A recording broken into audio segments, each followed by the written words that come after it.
Welcome everyone to Fundamentals of Kabbalah and Hasidut. Continuing our series on the Baal Shem Tov.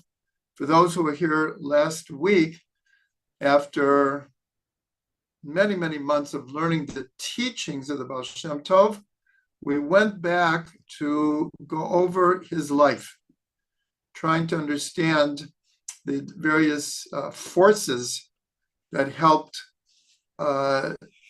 create the Hasidic movement, that his own development, and we probably will be doing that for another few weeks. Where we ended last time is he had just gotten married for the second time. His first wife died very shortly after their wedding, and he remarried. We told the whole story, very interesting, of how he ended up marrying this woman. She was the daughter of Ephraim Kitover, and her brother was Gershon Kitover. Both of them were great Torah scholars in the town of Brody. Brody at that time was very well known for scholarship and people learning. But here, at this point, the Baal Shem Tov was very hidden. And as we've discussed, he was part of this group of hidden tzaddikim. And when he met, her father had just passed away. And to the great chagrin of her brother, Gershon of Kitover, their father had made a wedding contract with the Baal Shem Tov. And for the life of him, he could not understand how his father could have made an arrangement for his daughter to marry what he thought was an ignorant, kind of like a fool. That's how he looked at the Baal Shem Tov. And the Baal Shem Tov, for whatever reason, played the part in those years. So despite the fact that he tried to talk his sister into not marrying the Baal Shem Tov, she felt that if my father made this match, it must be that he thought it was worthy. And so the Baal Shem Tov spoke with her before they got married, and he revealed to her his, I'll call it, true identity, and his part of the hidden tzaddikim, and that life would not be easy for them because he, in his attempt to transmit Torah to what's called the simple Jews, he needed for them to feel he was part of them. He was not of the scholarly class. And she agreed to it. And he said, you have to know kind of what you're getting into. And that's where we ended the class. They got married, and Gershon of Kitover was so embarrassed of his brother-in-law, they left Brody, and they went to the Carpathian Mountains. And they were there for a number of years. The Baal Shem Tov did menial tasks just to earn enough money to, feed them. They didn't have children at that point. They were just married. And according to tradition, they quite literally lived in a cave. It was like this room kind of carved into a mountain, and they turned it into their dwelling. They were extremely poor. They really had just enough to barely eat. And the Baal Shem Tov, in those years, he took time to work, to earn just a little money.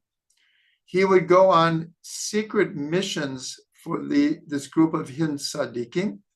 These missions mostly were to go to different towns and befriend the people, find out what their needs were, inspire them, encourage them, give them hope. That's what this group of hidden tzaddikim did. And he also spent a lot of time out in nature. The Baal Shem would, I wouldn't say disappear, but he would go off for days at a time and commune with God. Now, this might be very hard for us to understand, but in those days, there were many, many people who this was their service of God. They prayed for hours on end. They said psalms for hours. They meditated in the fields. They communed with God. We can understand how his great-great-grandson, Rabbi Nachman of Breslov, turned Hitbodedut into a main pillar of his teachings, this idea of going out into nature every day and communing with God. Well, you can see where he got it from.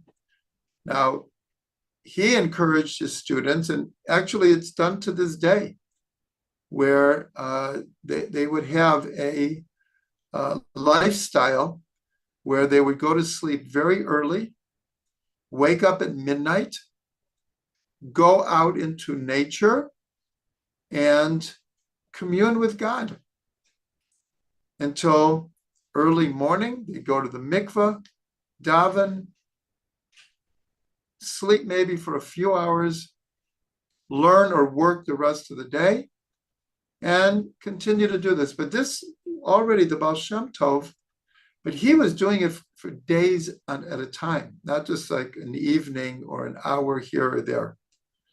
The Rabbi Nachman understood not everyone can spend every night doing this, but he did suggest that people do an hour of Hitbodedut every day, even if you can't go out to nature. Just go into a room, seclude yourself, and speak to God, commune with God. So this is what the Baal Shem did during those years. We have to give great credit to his wife, because she stuck with him throughout his life.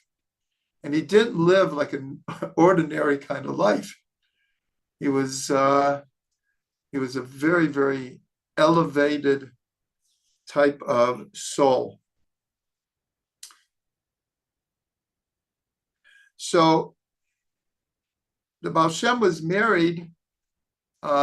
At this point, he's close to 21, 22 years old. At 22, the Society of Hidden Tzaddikim appointed him one of the three leaders of the group. So that, and he was by far the youngest, but he was accepted. If you remember the story, he really actually, his parents were part of this group, though he didn't know this when he was a child. But he was taken into the society when he was 8 years old. It only became clear to him when he was around 13, the nature of this group of hidden tzaddikim. But for them, he was not hidden.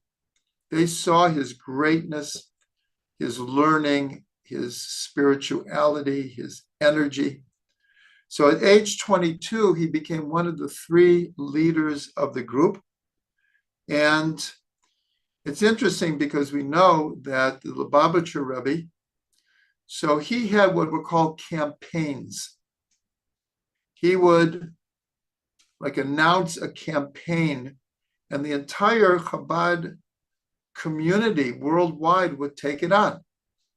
At a certain point, the Rebbe wanted to encourage all women to light Shabbos candles. And they called it a campaign, or for men to put on tefillin. These campaigns are still happening, by the way. And in fact, just the other day, it was one of the main headlines in the papers here that one of the captives who had been let free, he put on tefillin for the first time in his life. And they had pictures of it, and it was really played up in the papers here.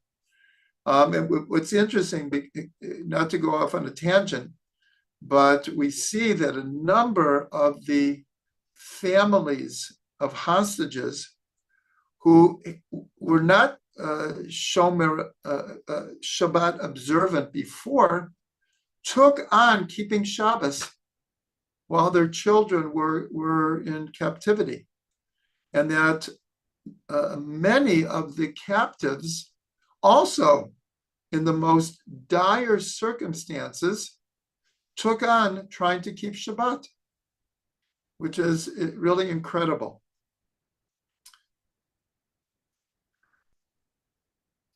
So these were the Baal Shem Tov, as one of the three leaders, his campaigns were teach the children, set up cheders in every town. And sometimes this meant having to raise money to pay the teachers. But many of the people couldn't afford to send their children for an education. Things were very difficult in those days, extremely difficult. And when we say, people could barely put bread on their table, it was quite literal. It was quite literal.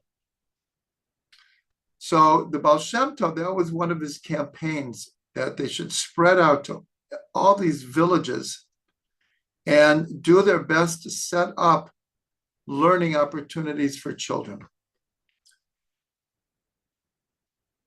During this time, the Baal Shem started telling stories.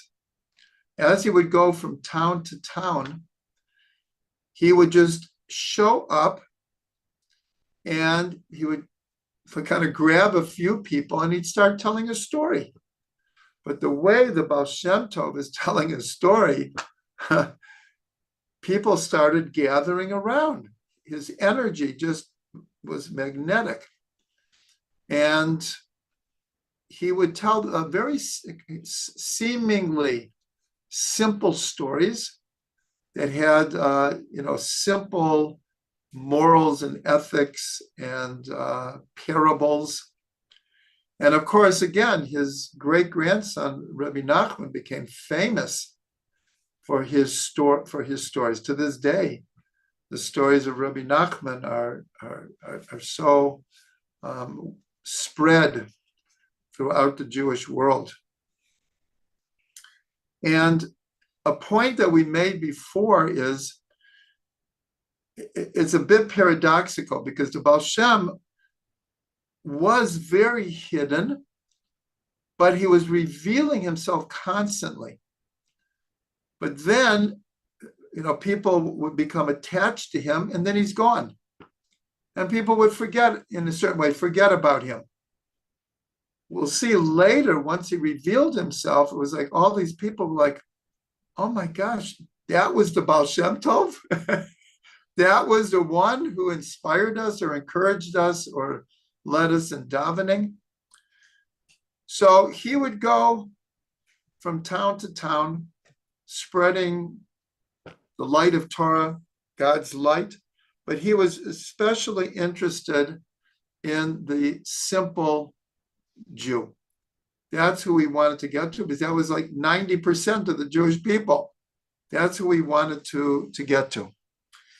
And so what his, we'll call it preaching, was the love of Israel, how every individual Jew needs to love everyone in Israel, but even more, God's love for every Jew. Because many of these people felt very downtrodden.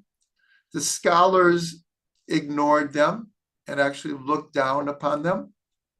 And they could barely feed their families. So you can imagine the low self-esteem that a person could fall into. They can't even barely feed their children.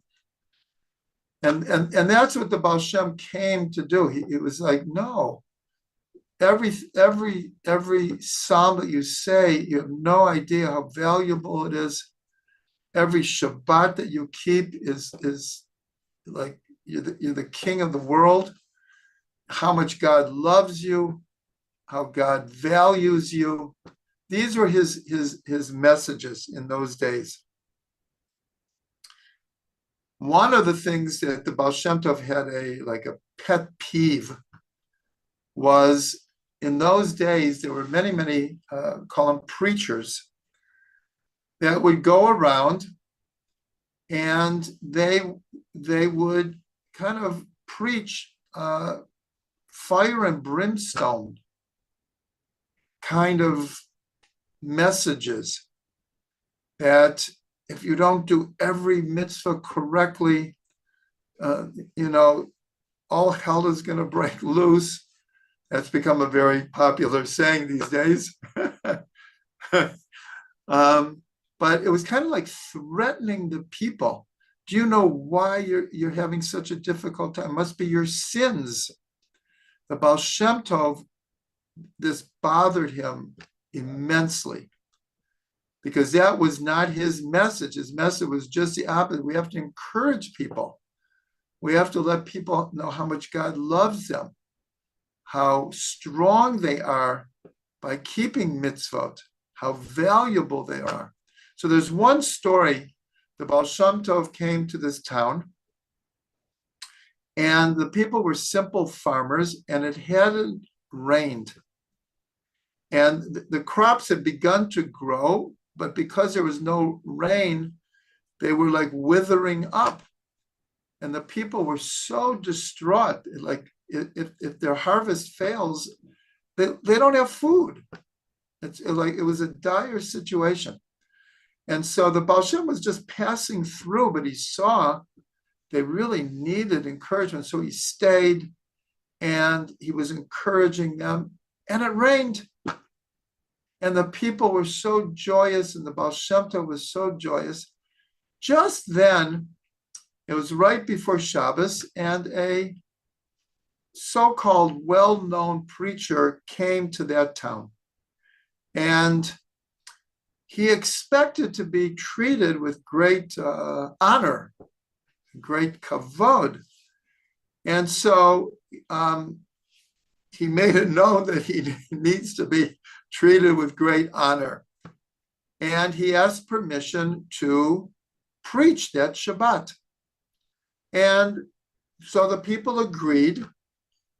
And they didn't really know who he was, but he came with certain credentials, we'll say it that way.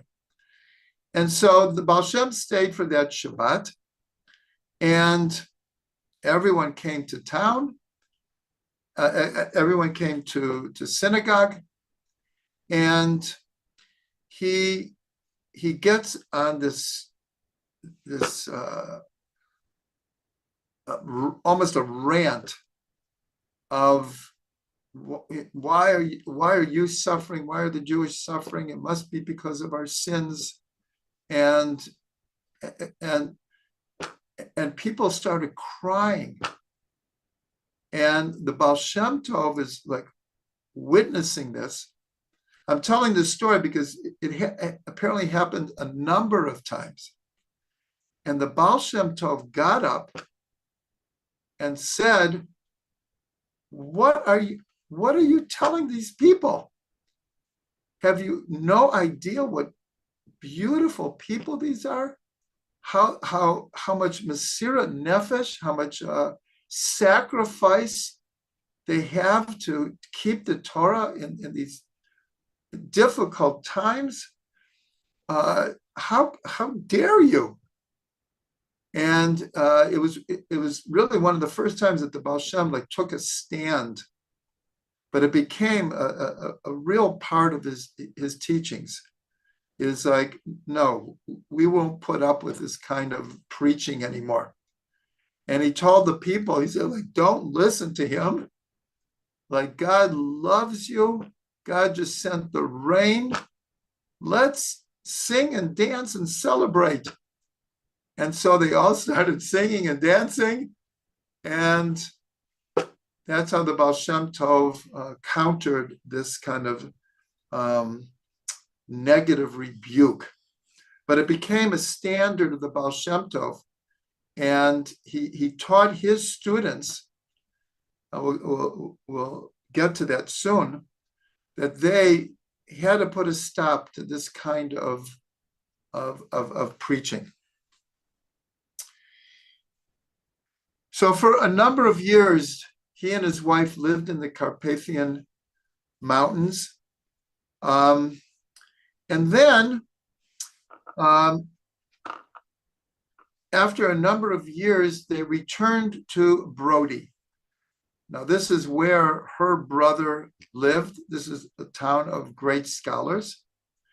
And remember, as I've explained, when the Baal Shem went place to place, people saw his greatness. But then he would, like I said, he would leave. And he would maybe go to another place and also hide his greatness. So when he went back to Brody, again, he hid his greatness, and his brother-in-law, what am I going to do with him? He begged his sister to divorce him, and she wouldn't. So we're going to see he was a very good person, but he was just having a hard time with the Baal Shem Tov.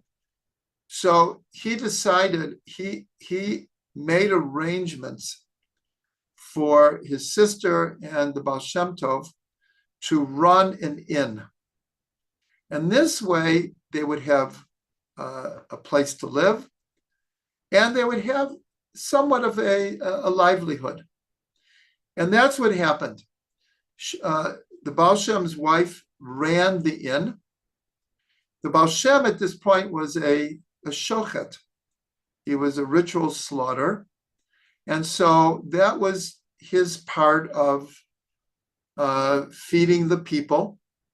Anytime his wife needed him, he would come and he would just serve people. And that's how they survived in that time.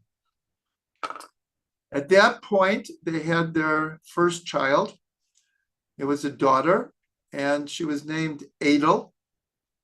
Adel, the Baal Shem later revealed that the three letters of Adel are Aleph, Daled, Lamed, and it comes from a verse in the song Ha'azinu in the book of Deuteronomy, and it stands for Eish Dat Lamo, that the Torah is a fiery knowledge, a fiery instruction for his people.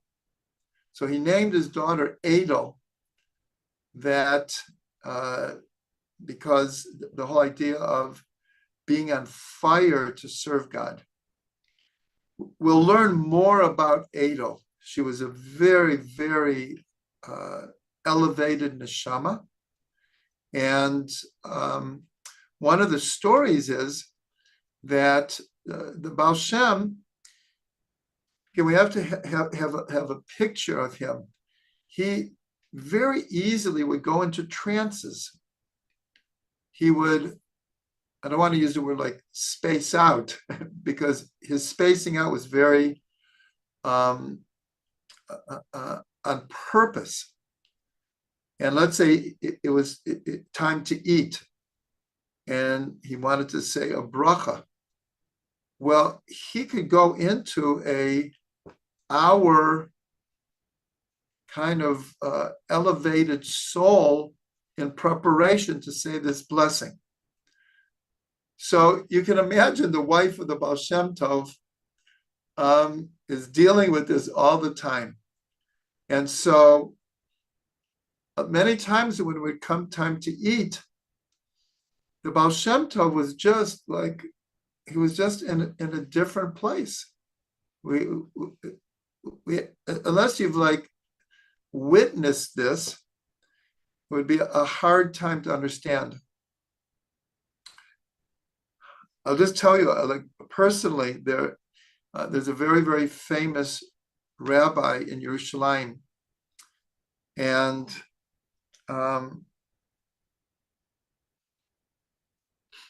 One second.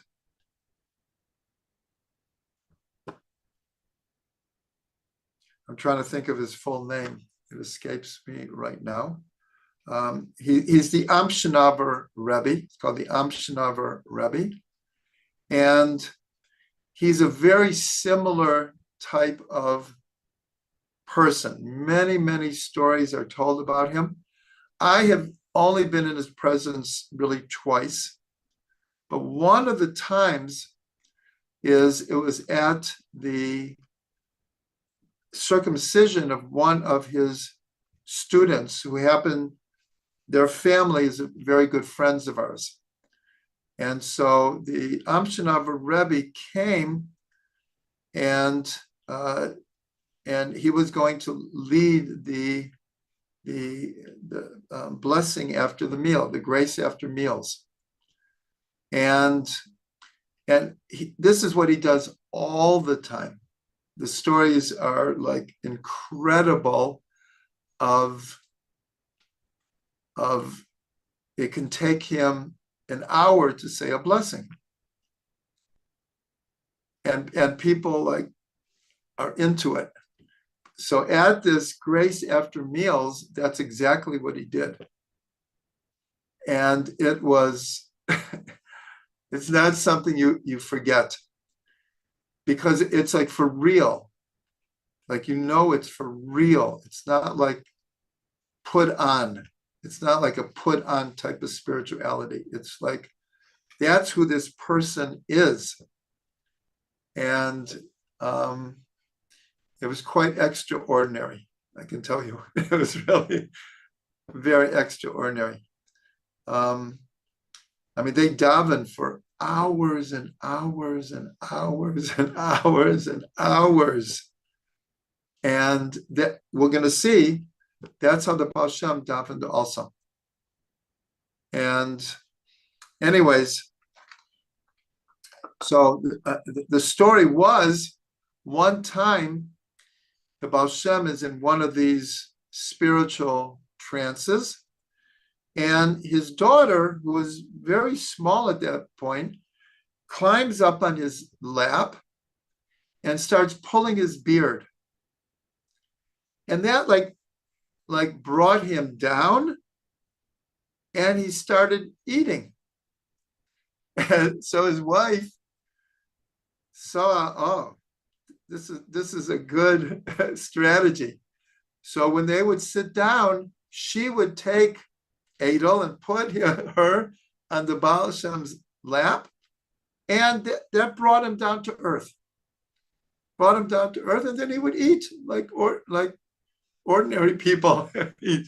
We're going to see that his connection to Adel was very deep, very, very deep. They only had one other child, a son. And so Adel was his firstborn, and we're going to get to his relationship with her. We're jumping now. The Baal Shem is 26 years old. And one of the most important events in his life is about to take place. I mentioned already that at age 16, Eliyahu Navi came to the Baal Shem Tov for the first time and began to teach him and instruct him. And it was on his birthday. Everyone knows you can get the past classes, right? So I can't go back over everything. But for 10 years, Eliyahu Navi would appear to the Baal Shem Tov and teach him really important lessons. It's not like they did a lot of book learning, not that they didn't, but Eliyahu Navi would, in a certain way, send him to meet certain people in order to learn certain things. And these were really important lessons in the Baal Shem Tov's life. This was from his birthday when he was 16 years old, Chai Elul. Now he's 26. On his birthday, the Baal Shem Tov has a dream. And the dream is that a venerable elderly person, obviously very, very spiritual, comes to him in the dream and says, this was Erev Shabbat, and said, after Shabbat, you should come to a certain cave in the mountain near where you're living, and I will appear to you there and instruct you. And the Baal Shem woke up and wasn't sure what to make of the dream. And then he went to the mikveh, and the Baal Shem Tov's practice was to open his eyes when he would immerse in a mikveh. It's not the usual thing that people do, but he, for whatever reason, that was his practice. So he dunked in the mikveh, he opened his eyes, and he saw this man in front of him repeating, after Shabbos, I want you to meet me in this cave. Do not tell anyone. And it's show up. This time the Baal Shem Tov understood, well, there's something happening here. And apparently he has the dream again. And this time he was told again, do not tell anyone, and I will meet you on Sunday in this cave. When he went to shul that night, so his brother-in-law looked at him and said, you look different. Like, are you okay? And the Baal Shem, didn't say anything. When he came home, his wife said, well, you look really different. So obviously he was already infused with this energy. And to make a long story short, he goes to this cave and this man is there. Now, who is this man? He is Achia Hashiloni. Achia Hashiloni, we have to understand that he's appearing to the Baal Shem Tov as a person, but he's an energy. Achia Shiloni was the teacher of Elijah the prophet, Eliyahu Navi. And so now, on his 26th birthday, he first appeared to him. And for the rest of the Baal Shem's life, that became his spiritual mentor, was Achia Hashiloni. Shiloni means he was from Shiloh. That's where the Mishkan was. The Mishkan was in Shiloh before there was a temple. The Mishkan that they had built in the desert was in different places in Israel, but by far the longest time it was in Shiloh for something like 300, the number 369 sticks out in my mind. I mean, that's many generations. The Mishkan was in Shiloh. So he's Achia Shiloni. So who was Achia? He was a prophet, and he lived in the time, according to tradition, he lived a very, very long life. But the main thing that he did was when, after Shlomo HaMelech passed away, at the end of his life, God was not happy with King Solomon. We're going to get to that when we get to the book of Kings. And his son, Rechavam,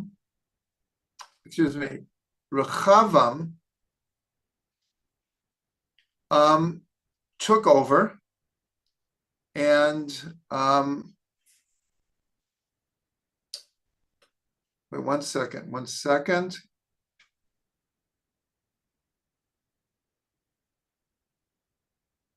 No,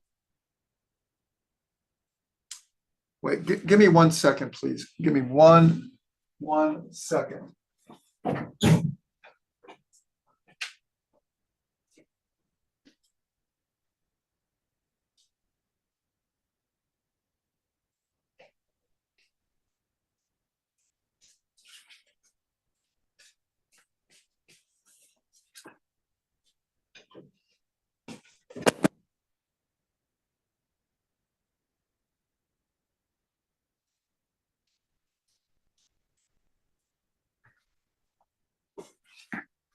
Okay, I'm sorry. I just have to look up something.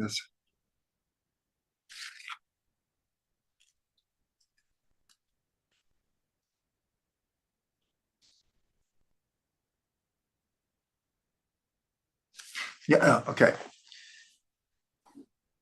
Okay, we're going back. Rechavam is Shlomo's son. And I don't want to go into it so much as we're going to get to it, but when he became king, the people were complaining that the taxes of King Solomon were just too much for them. And so the elders, Rechavam had just become king, and the elders said, you should listen to the people. They have really been taxed to build the temple and to build the kingdom. Give them some slack. Rechavam turned to his younger advisors, and they said, that's no way to start your being king. Everyone will take advantage of you. Not only should you tax them, you should even up the taxes. To make a long story short, he chose to do that. And the people rebelled. And this is the whole story of how the two kingdoms were set up. The 10 tribes became the northern kingdom, and the 2 tribes of Yehuda and Binyamin surrounding Jerusalem became the kingdom of Judah. Why am I telling all of this? Is because God sent Achia Shiloni to the new leader of the 10 tribes, Yeruvam. And he came with a new garment. And he took this garment and he cut it into 12 pieces. And he gave 10 pieces to Yeruvam and said, God is giving you 10 tribes. And he kept 2 of them, and he said, but Yehuda and Binyamin will remain around Jerusalem. So in other words, this splitting of the tribes was really a terrible event in Jewish history, because it lasted in a certain way to this day. It never came back together, because then Assyria came and took away the 10 tribes. So that split was never healed. And one of the greatest mysteries is that God sent Achia Shiloni to make this split. And it's a great mystery why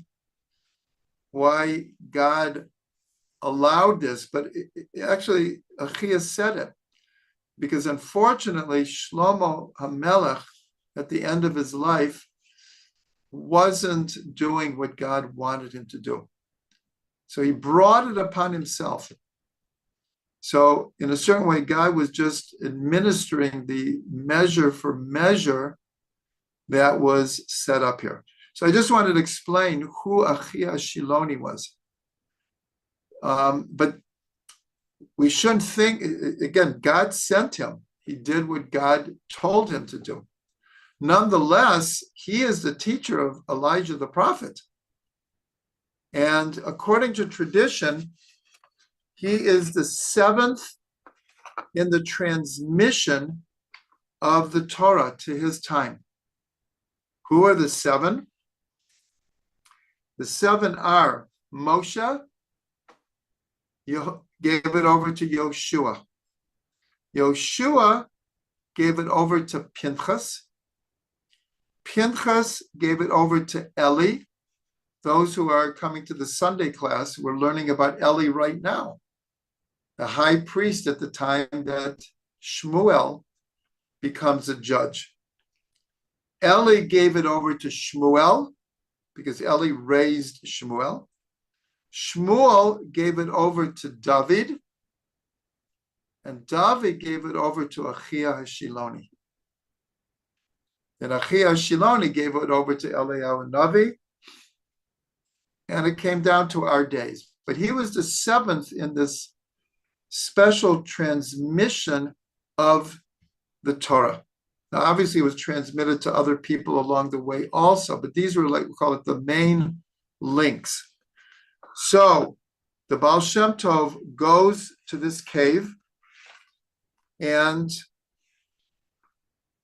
he doesn't even identify himself. But the Baal Shem Tov understands that he has come from heaven to teach him. And they sit and they learn for a couple of hours. And Achia Shiloni says, meet me here again tomorrow. And this began a 10-year relationship. It actually was to the rest of the Baal Shem Tov's life, that Achia Shiloni was his teacher for 10 years. And according to Hasidic tradition, on that day in the cave, they began with the first word in the Torah. 10 years later, all their learning was they went through the Chumash. They went through the Chumash, but with the deepest of the deep explanations. You should just know, not everyone knows this, that the Zohar is basically a commentary on the Chumash. That's what it is. It starts with Bereshit, and it goes parsha by parsha. Every parsha, though, there are hundreds of tangents that go off explaining everything in the world. So that's how they learned. But they actually went through verse by verse through the entire Torah, and Achia Shiloni is teaching him the deepest secrets of the world.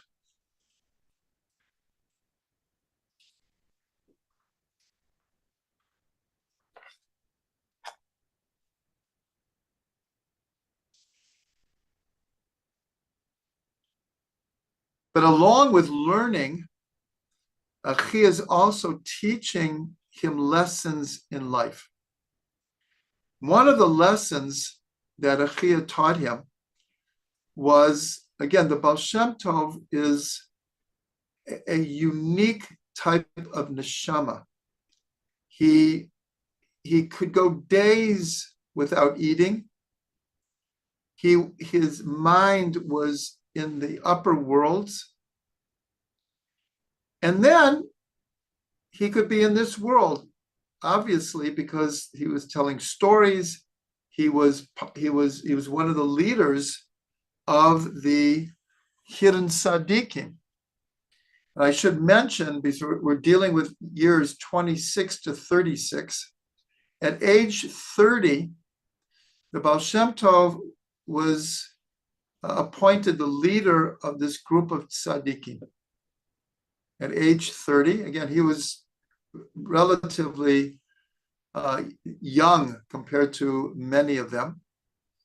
And for those who remember, all the ways back, the previous leader, Adam Baal Shem, saw in a vision that the Baal Shem eventually would become the leader. We told that story last week.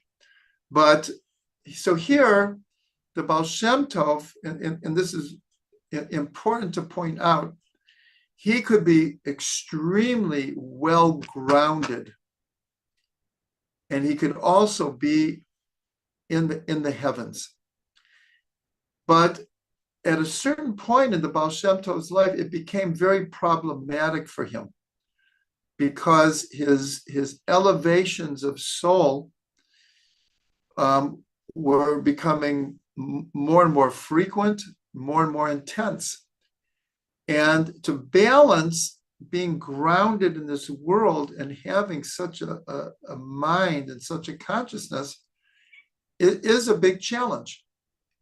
It's a big challenge. How do you lead a whole movement? And the Baal Shem was very practical. He was very down to earth. And like I say, at the same time, extremely head in the clouds. And so Achia saw that this was a problem, and he coached the Baal Shem Tov how to deal with this. We don't know the secrets that he taught him how to do this. I wish we would. Halavai, we would be on such a level that this would be even a problem for us. For most of us, this is not a problem. But for the Baal Shem Tov, who made a big part of his life of relating to people, he wanted to be connected to God at all the time. And so there was a certain point was like I can't do both at the same time. I can't be connected to God at every moment and connected to people at every moment and carrying on mundane conversations. And so at one point, Achia Shiloni told him to go immerse in a mikveh 18 times. Of course, 18 is Gematria Chai. He went, and Achia Shiloni put his hands on the Baal Shem's head and said, I'm blessing you that your eyes be opened to the Torah. And at that moment, the Baal Shem Tov had maybe the most intense spiritual experience of his life. Because at that moment, he was able to perceive how everything is God. Everything is from God. Everything is a manifestation of God. And every moment, every activity was just another perspective of being connected to God. So he could see God in a tree and in a person, in a star, the sand on the beach, a pebble, a book, everything, he like the illusion of separateness kind of melted for the Baal Shem Tov. And through this, he was able to now be able to conduct conversations and be very grounded without losing his ability to be clinging to God at every moment. If you remember, this is one of the things his father told him before he passed away. He told him to, in every moment, be connected to God. And that really is the inspiration behind the Baal Shem's whole life, is he truly thought about God, was connected to God, was envisioning God at every moment. It's a hard level of consciousness for us to even imagine. But he was completely connected to godliness at every moment. And so later, the Baal Shem Tov referred to Achia Shiloni as the Baal Chai, the master of life. That's what he called him. He called him the Baal Chai. And it's explained that Chai, of course, means life. And Achia Shiloni was giving the Baal Shem Tov the keys of understanding life. But on a deeper level, the two letters of Chai, Chet and Yud, are the two first letters of the two highest levels of soul, Chaya and Yechida. And because these are very, very high levels of soul to reach and to master, Achia was his teacher of how to reach these levels of soul, Chaya and Yechida. So he called them the Baal Chai.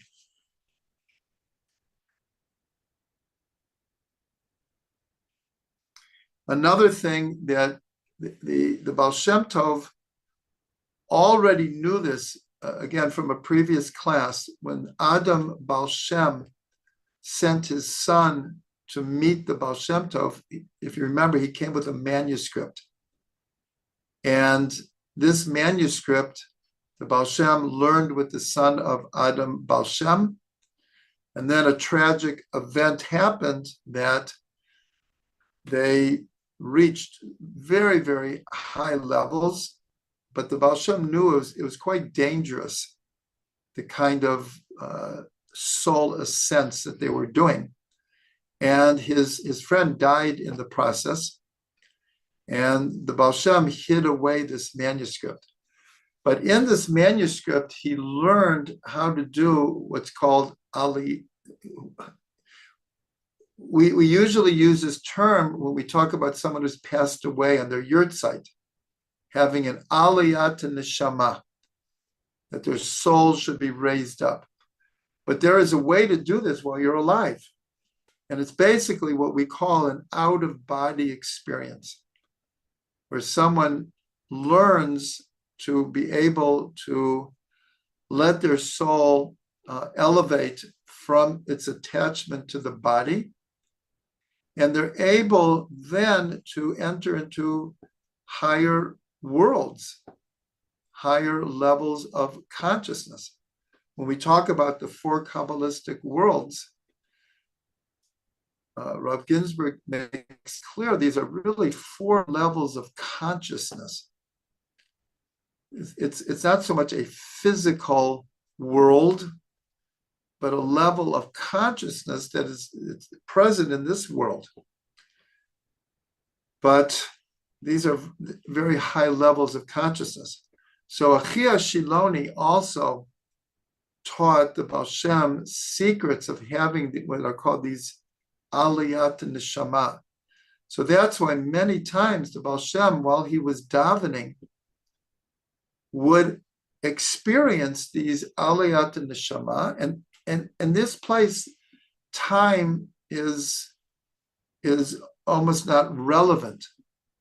And that's why the Baal Shem Tov could go into these states of consciousness for hours at a time and not really be aware of the time, that was passing.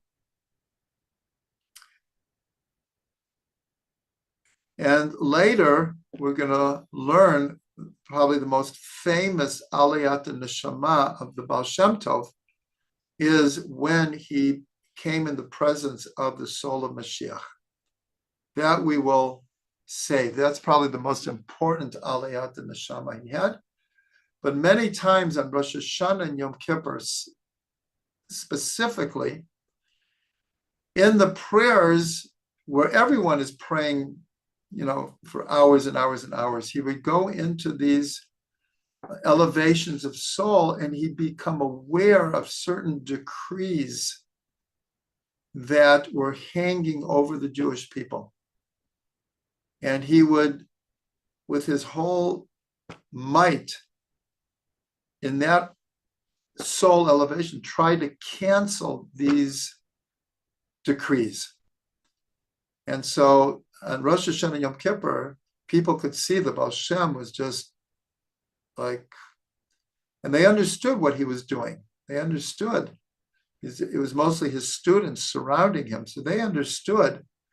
And when they would see the Baal Shem Tov enter into, they could see the seriousness on his face. They knew like he's dealing with these decrees, and so they also would get, in these intense moments of prayer.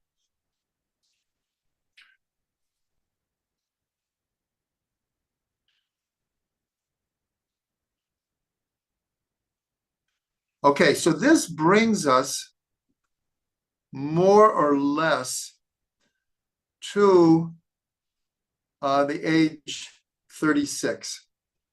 I just want to go a little bit farther so we end at a good point. I already mentioned at age 30, though, he became the leader of the hidden Tzaddikim.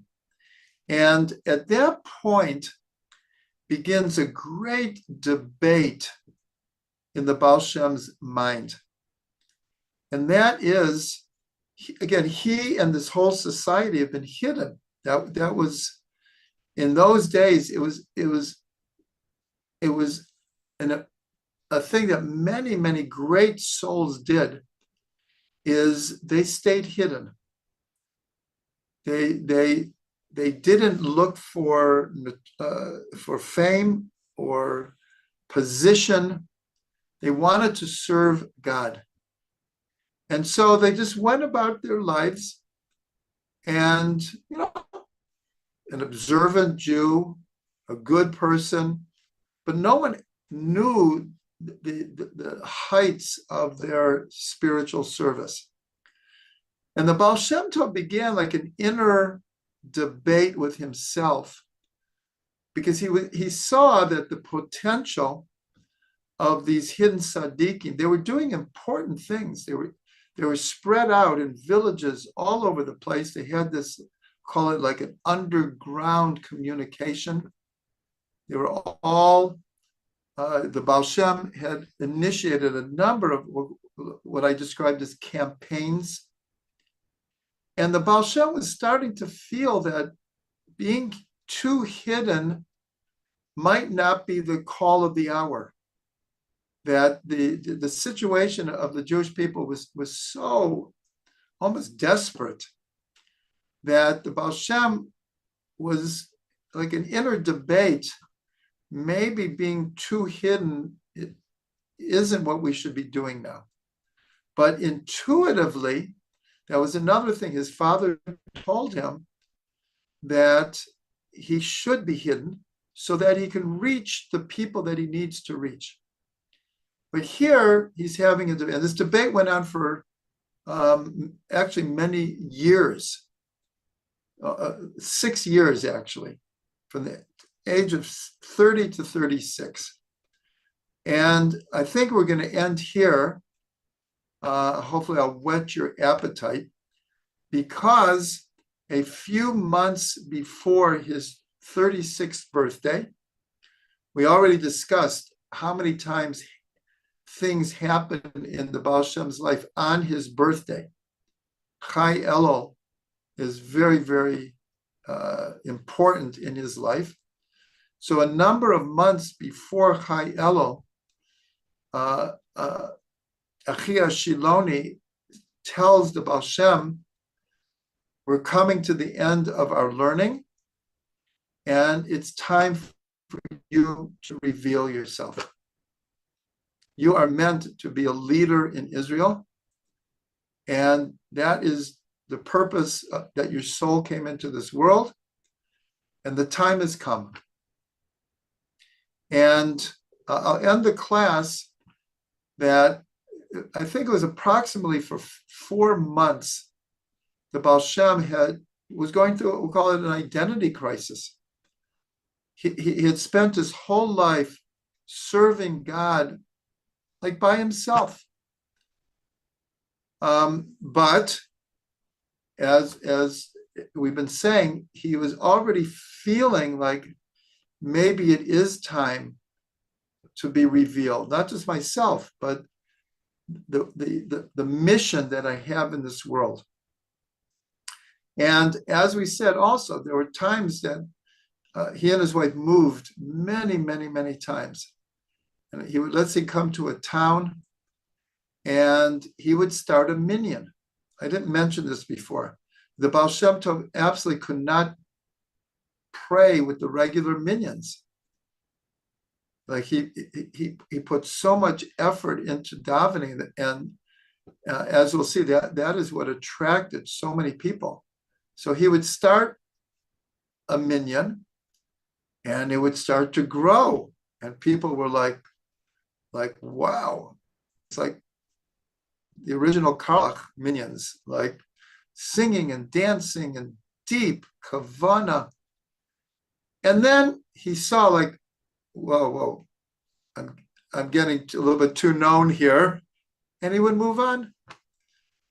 Anyways, so Achia Shaloni said, the time has come. And at first, the Baal Shem says, I don't want to do it. I don't want to do it. It's just, it's not who I am, really. And Achia Shiloni said, no, that is who you are. Your soul came into this world to reveal these teachings, not just to a few people. You have to create a movement, and you have to get these teachings into the world. And the only way you could do it is by revealing yourself. And we're going to end the class that on his 36th birthday, Chai Elul, the Baal Shem Tov revealed who he was. And that's where we'll pick up next week. Hopefully, I whetted all of your appetites. And you're going to want to hear. And that's where we will we'll pick up. Okay.